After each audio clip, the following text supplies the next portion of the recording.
An b'aw fo ka waleɲuman depuis aw sigiyɔrɔ la k'a fɔ ko aw ni ɲantuma nin y'an sigilen an ka farikolo ɲɛnajɛ kibaru kɔnɔna n'o ye Mifa Sport ye. Mifa Sport ye jamukan min b'an ka kunnafoniw farikolo ɲɛnajɛ kunnafoniw bɛɛ da aw tulo kan k'a walawala ka d'aw ma. Bi n kelen tɛ plateau kan ni n baarakɛɲɔgɔn n'o ye Aramatulayi Jara Tarawele n yɛrɛ denmuso. Ala k'an kisi Taraweleya ma. A bɛ cogo di? Baasi tɛ i yɛrɛ don kɔni baasi t'i la. Baasi foyi tɛ n na. Bi juma ye lahɔrɔma don no. Kosɛbɛ. An bɛ dugawu kɛ Ala k'an ka Maliba basigi. Furugufurugu min b'an ka sport kɔnɔna na. Ala ka jisuma k'a fura ye. Ala ka haminakow bɛɛ lajɛlen nɔgɔya. I yɛrɛ don kɔni baasi t'i la. Bon baasi foyi kɔni tɛ n yɛrɛ la. Bi juma ye. Bi ye juma ye. Dugawu don jumɛn b'i bolo? An bɛ dugawu de kɛ Ala k'an ka jamana in basigi. K'an ka ɲinifɛnw bɛɛ lajɛlen nɔgɔya. K'an haminakow bɛɛ lajɛlen nɔgɔya. K'an yɛrɛ ka ko bɛɛ lajɛlen taa ɲɛ. Ami. Aba. Ala ka dugawu bɛɛ lajɛlen. Amina yarabi. An tɛ tɛmɛ ni kunnafoniw ye. Donc Aramatulayi u bɛ don an ka kunnafoni kɔnɔ na bi bakuruba 7 de b'an bolo bi. Championnat handball 2022 champion dɔnna. An bɛna da don o la. N'o bɔra an bɛ taa Afro Basket U18 Madagascar o kun cɛra. N'o bɔra yen nɔ an bɛ taa Ligue des Champions kunnafoni dɔw bɛ yen olu bɛ woloma. N'o bɔra Ligue de Bamako championnat minimum KD junior o bɛ sen na an bɛna da don o fana la. N'o bɔra yen nɔ CAN éliminatoire U23 tirage bɔra kunun an bɛna da don o fana la. N'o bɔra yen nɔ CHAN match amical Mali Mauritanie an bɛna da don o fana la. Ka kunnafoni kun cɛ sa an yɛrɛ baarakɛɲɔgɔn n'o ye Coupe Mutaka Traoré a bɛ Zahara TV la ale ka fɛn an bɛna da don o fana la. Donc o de b'an ka kunnafoniw bɛɛ kun cɛ. Siga t'o la an ka tɛmɛ n'a ye. Donc an bɛ don handball championnat 2022 kɔnɔ la champion dɔnna kunun ISFASI ni AS Police de taara finale la. Tenitigiw dama a kɛra basi mun dama dɛsɛ dɛ. A maci dan yira. A maci dan yira.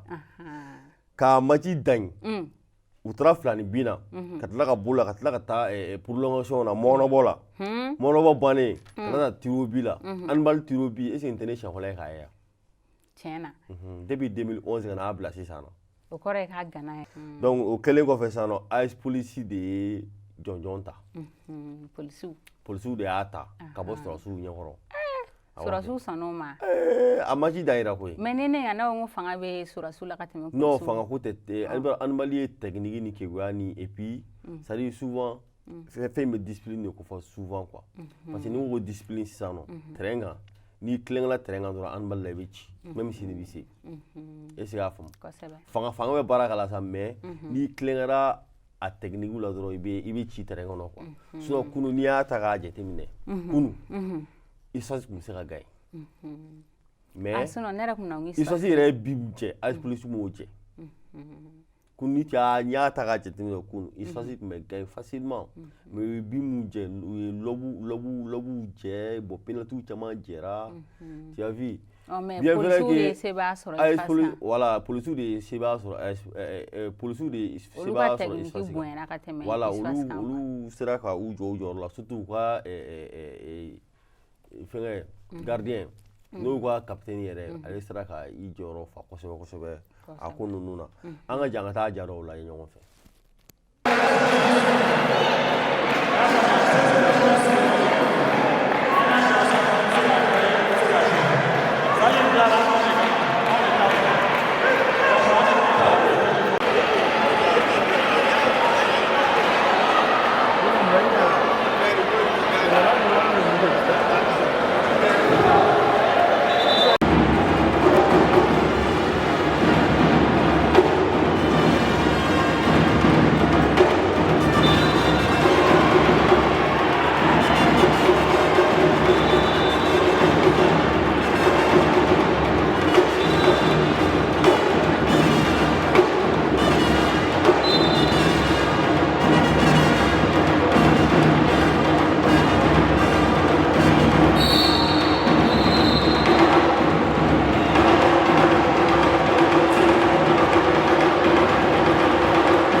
O bɔlen kɔfɛ Aramatulaye n'o ye ministre tun b'a kɛnɛ kan ministre an ka Jakata ministre ka kumakanw lamɛn.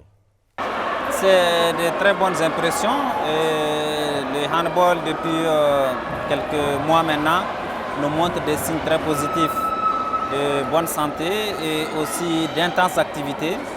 Et aujourd'hui, nous avons assisté à la preuve d'une redynamisation du handball malien à travers ces deux finales.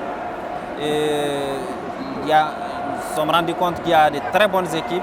Et la finale qui vient de finir maintenant, qui a opposé l'ISFAS à l'AS Police, nous a montré des équipes qui sont pratiquement à égalité de force, de capacité, de technicité.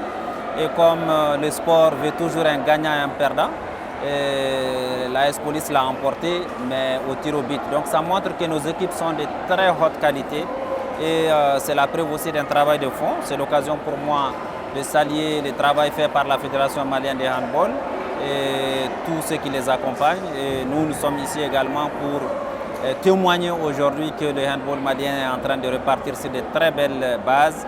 Et je les encourage, j'encourage la fédération à travers son président ici présent à continuer à investir dans le handball parce que c'est une très belle discipline qui mérite d'être accompagnée et c'est très plaisant d'assister à ce type de match.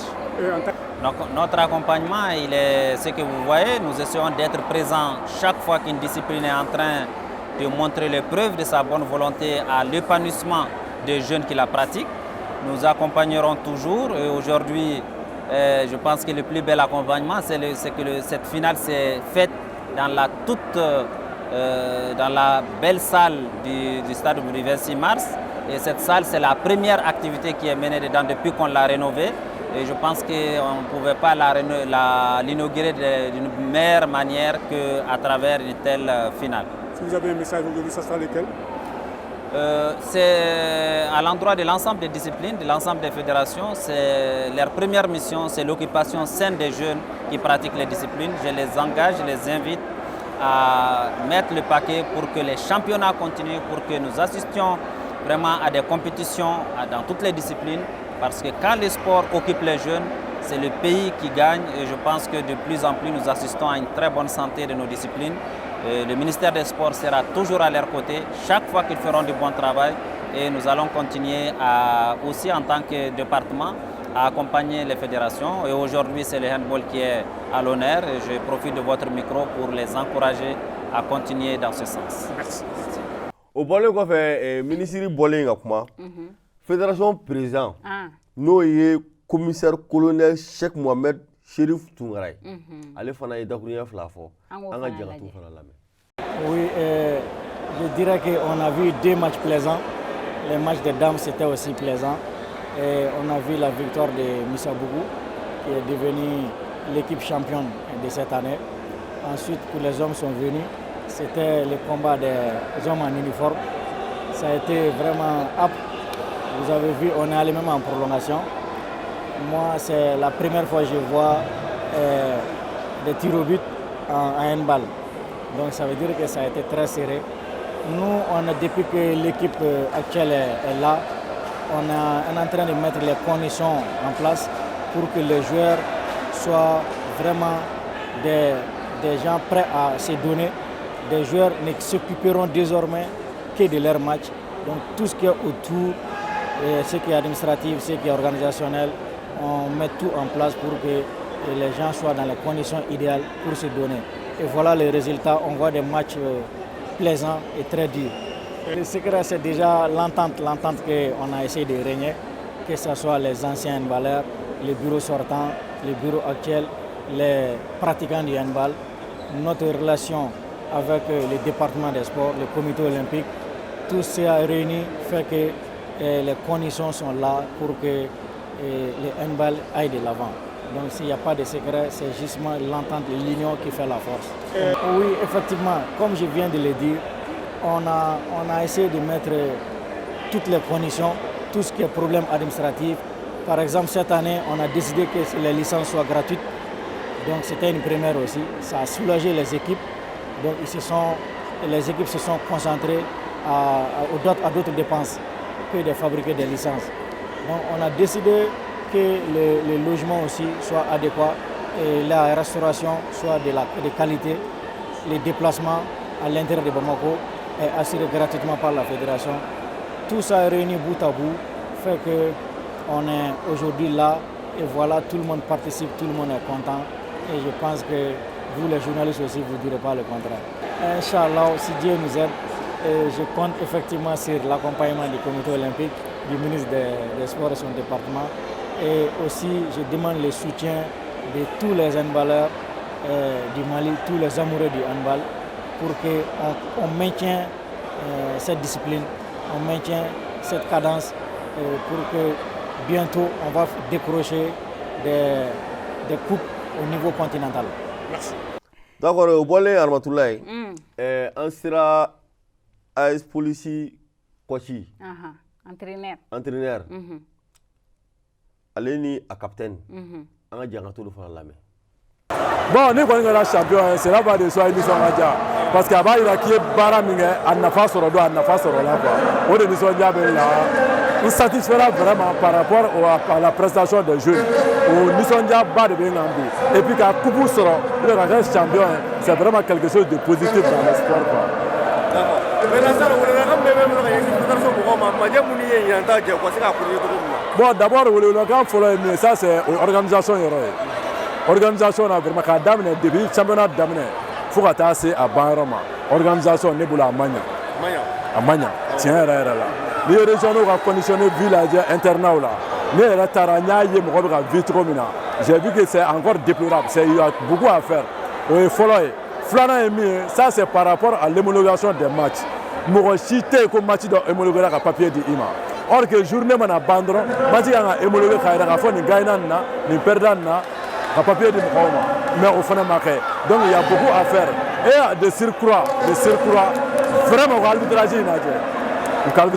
c'est un problème. L'arbitrage joue avec vous flap de la performance avec vous flap. Min gagnant, min battra. L'arbitrage joue avec la performance. Nous c'est l'arbitrage vraiment avec ça. On le mener par rapport à ça. Moribo Traoré, capitaine de l'AS Police Handball. Bi tiɲɛ yɛrɛ la ani nisɔndiyalen don an b'an ka kɔntiw fo k'an ka ɲɛmɔgɔw bɛɛ fo tiɲɛ yɛrɛ la n'i y'a mɛn i bɛ kɛ champion kɔni i sababu bɛɛ bɔ dɔ de la olu ye baara min k'an bolo an bɛ se k'a fɔ ko bi nin ye olu ka baara kun cɛli nisɔndiya an na parce que n'an ma baara caman kɛ an kun kɛ man di champion ye donc bi an nisɔndiyalen don kosɛbɛ yɛrɛ an bɛ Ala barikada parce que bi an kɛra champion du Mali bi an bɛ se k'a fɔ ɲinan championnat caman problème caman kɛra la nka n'i y'a ta k'a lajɛ an b'a fɔ ko ɲɛmɔgɔw y'u jɔyɔrɔ fa parce que ni y'u siɲɛ fɔlɔ ye ka championnat organiser Mali la n'u ka équipe fɔlɔ ye tournant fɔlɔ ye disons an bɛ se ka min fɔ donc an bɛ se k'a fɔ diyagoya fili dɔ b'u sɔrɔ yɔrɔ dɔw la mais importance ba kun ye min ye défi kun ye min ye championnat ɲuman ka se ka kɛ ka ban hɛrɛ ni baden la an bɛ se k'a fɔ u y'o défi relevé ka tila ka championnat ni coupe du Mali bɔ ɲɔgɔn na an b'u fo k'u barikada an ka nisɔndiyaba ye organisation ta fan fɛ. O bɔlen kɔfɛ an bɛ taa muso kunda musow fana ka champion fana dɔnna Sigide Kayi ale ni Musabugu de tun bɛ ɲɔgɔn na COM centre omnisport de Musabugu Musabugu kaw olu fana ci final la olu fana kɛra champion ye olu ka coach kumana ayi o ye dakuruɲɛ fila fɔ Musabugu ka entraîneur ale ye mun sɔrɔ ka fɔ anu ka capitaine an k'olu lamɛn. Min bɛ na n tɛ se k'a fɔ ka s'a dan na tiɲɛ yɛrɛ la ɲinɛ championnat a diyara yɛrɛ welewelekan min bɛ n da u ye nin organiser ka ɲɛ bon an inshallah tɔw la an b'a ɲini u fɛ u k'u jija a ka ɲɛ ni nin ye fɛnɛ quoi a ka ɲɛ ni nin ye fɛnɛ o de ye ne ka laɲini ye quoi awɔ. An ka nisɔndiya tɛ se ka fɔ ka se a dan na an nisɔndiyalen ba de don an nisɔndiyalen yɛrɛ de don a ɲɛna an bɛ a fɔ de halisa u ka dɔ fara a kan a organisera ka ɲɛ an mago tun bɛ min na an y'o sɔrɔ a kɔnɔ mais halisa u ka dɔ fara u ka cɛsiri kan bon n bɛ u remercier d'abord n b'u fo parce que o ye effort min fourni donc mais welewelekan bɛ ne bolo ka ɲɛsin u ma o de ye halisa u ka dɔ fara u ka baara kan ko fɛn minnu ma se ka marché ɲina san wɛrɛ u k'u jija ka dɔ fara u kan walasa o erreur ɲɔgɔnnaw kana n'u sɔrɔ. D'accord, Ramatoulaye ni yɛrɛ ye kun ta k'a jateminɛ i ye match in jijara cogo min na i y'u ye maintenant sano ere mun fama an balla sano ne kɔni ɲɛ b'a la cogo min na i k'i cɛsiri n'i bɛ ka i bɛ baara fɛn fɛn na i k'i cɛsiri o de b'a to a bɛ ɲɛ i bolo. D'accord Aramatula u b'an don an ka bakurubaw filanan kɔnɔna na n'o ye Afro Basket U18 Madagascar k'o kun cɛra. Kosɛbɛ Afro Basket U18 a kun bɛ ka kɛ Madagascar kaw fɛ yen nɔ a kun cɛra donc min ye an ka cɛlakaw ye olu kɔni binna demi-finale la donc an ye 3e place de sɔrɔ musolakaw olu ye jɔnjɔn sɔrɔ o b'a yira k'a fɔ k'olu ye finale ba sɔrɔ. Donc an ka président donc son excellence colonel Assimi Goïta ale kɔni ka wuli ka jɔ bonyana kosɛbɛ kosɛbɛ a ko in na donc min ye musolakaw ye million 5 Yusuf Traoré ba million 5 o de dira a kelen-kelenna bɛɛ lajɛlen ma musolakaw an'u ka staffu n'a fɔra ka staffu entraîneur b'a la donc préparateur physique bɛɛ lajɛlen b'a la min ye cɛlakaw fana ye sa million kelen-kelen dira a bɛɛ lajɛlen ma an'u ka staff physique bɛɛ lajɛlen donc an ka son excellence Assimi Goïta ka wuli ka jɔ bonyana nin ko in na folikan jumɛn bɛ e yɛrɛ bolo ka ɲɛsin a ma. An b'a fɔ Assimi Goïta ɲɛna k'a ni ci ani baraji parce que n'i y'a di jeunes ma kɔrɔ i y'a di anw yɛrɛ ma donc a ka nin ko in a ka nin ɲɛna kosɛbɛ.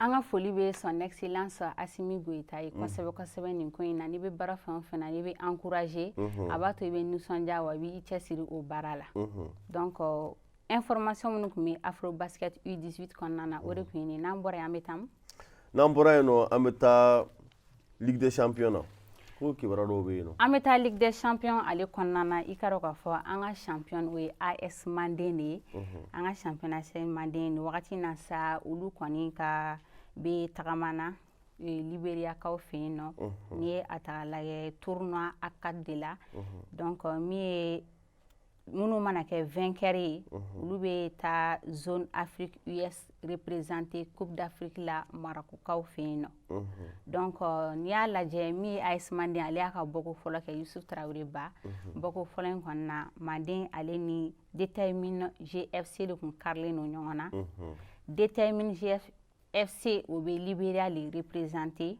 donc AS Manden ale bɛ Mali représenter donc k'a yira k'a fɔ ko dolanci kɛla mais a kɛra nul si ma se si la 1-1 si tara voilà donc 1-1 si ma se si la don n'a nataw la Mali ni wɔlɔfɔw de kan ka kari ɲɔgɔn na e yɛrɛ bɛ k'o ye cogo di. A y'an wɔlɔfɔw dasi. An b'u dasi. An b'u dasi. D'accord. Kana siga. Kunnafoni mun tun bɛ compétition africaine kɔnɔna na o ye nin n'an bɔra an bɛ taa. N'an bɔra yen nɔ an bɛ taa Ligue de Bamako la championnat minime cadet junior k'o daminɛna a bɛ sen na yɛrɛ. Kosɛbɛ a bɛ sen na an bɛ taa i ka dɔn k'a fɔ Ligue de Bamako ale kɔni kɔnɔna na donc n'a bɛ f'o ma ko tournoi inférieur donc a bɛ sen na championnat minime cadet et junior n'an taara minime kɔnɔna na i ka dɔn k'a fɔ demi-finale kɔni tanna Stade Malien de Bamako ale ni COB kun karilen bɛ ɲɔgɔn na min ye stade ale ye sebaya sɔrɔ COB kan 2-1 donc deuxième match la AFC ale ni Black Star olu de kun karilen bɛ ɲɔgɔn na donc Black Star ale bunna AFC ɲɛkɔrɔ 1-7 o final ba o prévulen don nin kalo in tile 26 d'accord donc final la sa minnu kan ka kari ɲɔgɔn na o ye Stade ale ni AFC olu de bɛ kari ɲɔgɔn na final la d'accord Stade AFC e yɛrɛ fɛ jɔn bɛ sebaya sɔrɔ nin na Stade AFC awɔ Stade ni AFC pronostic bon an t'a di Stade ma ne yɛrɛ ka yeta la an b'a di Stade ma parce que ni Mali kɔnɔna ta la Stade ye équipe belebeleba ye mais mɔgɔ man ka jɔn équipe fana na mais an ka yetaw la Stade kan ka sebaya sɔrɔ o tɛmɛlen kɔfɛ n'an taara cadet fan fɛ demi-finale fana tanna ka ban donc AS Real de Bamako ale ni Badiane kun karilen bɛ ɲɔgɔn na olu fana dɛsɛra ɲɔgɔn na 0-0 donc u taara tir au but la tir au but kɔni na min ye Real ye ale ye sebaya sɔrɔ Badiane kan 4-3 o tɛmɛlen kɔfɛ donc Stade ale ni USQ de kun karilen bɛ ɲɔgɔn na Stade USQ olu dɛsɛra ɲɔgɔn na 1-1 olu fana taara tir au but la Stade ye sebaya sɔrɔ USQ kan Stade buruna USQ ɲɛkɔrɔ 5-6 Youssou Traoré ba au final fana bolo dalen no ni kalo in tile 27 donc ni minim bɛ kɛ kalo tile 26 kade bɛ kɛ kalo tile 27 donc n'an bɔra an bɛ taa i ka dɔn k'a fɔ junior kɔnɔna na o demi-finale ma tan fɔlɔ bɛ tan bire match premier LC b'ale ni Stade bɛ kari ɲɔgɔn na deuxième match ISFA ale ni COB olu bɛ kari ɲɔgɔn na sorasi ninnu dun ka ko ma nɔgɔ dɛ donc an bɛ hakilinaji kɛ k'a fɔ ni match ninnu bɛɛ lajɛlen bɛ tan Mamadou Konate ale kɔnɔna na kunnafoni minnu tun bɛ Ligue de Bamako kɔnɔna na o ye nin Youssou Traoré ba. D'accord, Ramatoulaye an bɛ bɔ yen nɔ an bɛ taa CAN éliminatoire U23 a ko tirage bɔra kunun. CAN éliminatoire U23 i ka dɔn k'a fɔ tirage bɛɛ lajɛlen kɛra kunun n'i ye a ta k'a lajɛ premier tour la Mali exemptelen don o b'a jira k'a fɔ ko Mali tɛna jouer tour préliminaire la donc n'i ye match premier tour ta k'a lajɛ Guinée Bissau Niger kan ka kari ɲɔgɔn na Tanzanie Soudan du Sud Swatini ale ni Botswana ka taa se Mauritanie contre Togo Éthiopie ale ni RD Congo Mozambique ale ni Île Maurice Burkina Faso ale ni Gambie olu bɛ kari ɲɔgɔn na deuxième tour donc n'i y'a ta k'a lajɛ Libye ni Rwanda de kan ka ɲɔgɔn sɔrɔ deuxième tour la donc ni Libye ni Rwanda jira minnu mana kɛ o vainqueur o fila la o ni Mali de kan ka kari ɲɔgɔn na e yɛrɛ fɛ i bɛ fɛ ni Libye de ka bɛn wa ani Rwanda Mali bɛ se ni fila bɛɛ la Mali bɛ se ni fila bɛɛ la donc a mana k'a fila fɛ an b'olu wɔlɔ an bɛ dugawu kɛ Ala ka sebaya di Mali ma o amina la rabi donc n'i y'a ta k'a lajɛ programme bɛ continuer Madagascar ale ni Seychelles bɛ kari ɲɔgɔn na Angola ale ni Namibie olu fana bɛ kari ɲɔgɔn na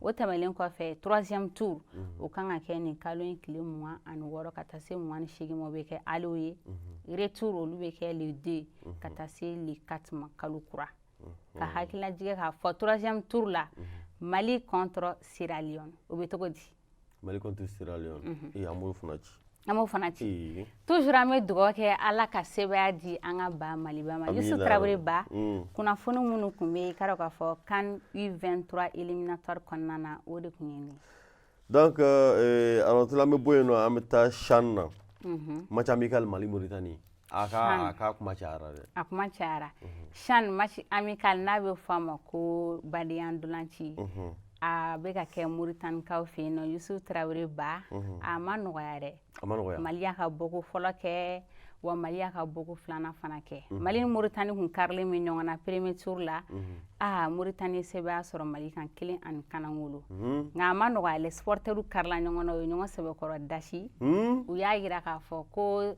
arbitre kun bɛ i ka dɔn k'a fɔ Mauritanie ka côté la k'a kun bɛ Mauritanie ka faveur la donc o de kɛra kɛlɛ belebeleba ye deuxième tour comme kɛlɛ kɛra premier tour la deuxième tour o kɛra huis clos ye mɔgɔ si ma don ɲama a bɛ kɛlɛ kɛ aw donna de donc supporter kun tɛ yen a kɛra ɲɛngwɛ Mali ni Mauritanie karila ɲɔgɔn na huis clos la a kɛra nul ye u tun b'a kɛ parisien ta ɲɔgɔn na ye n'a fɔra ko mɔgɔ tɛ don Paris stade kɔnɔ olu bɛ taa stade kɔfɛ ka taa mugu de wuli n'u ko doyi n'o kɛra tɔ bɛɛ bɛ ɲagami de dɛ donc match kɔni kɛra huis clos ye si ma se si la a kɛra 1-1 donc an ka ba Maliba buteur o ye Amidou Sinayogo ale y'a ka but don 14e minute la juste après 3 minutes Mauritanie a égalisé voilà donc premier tour la Mali cira deuxième tour la nul kɛla est-ce que nin ye résultat ɲɛnama ye non nin tɛ résultat ɲɛnama ye an b'a fɔ 1 point dɔrɔn de b'an bolo 4 points bɛ Mauritanie bolo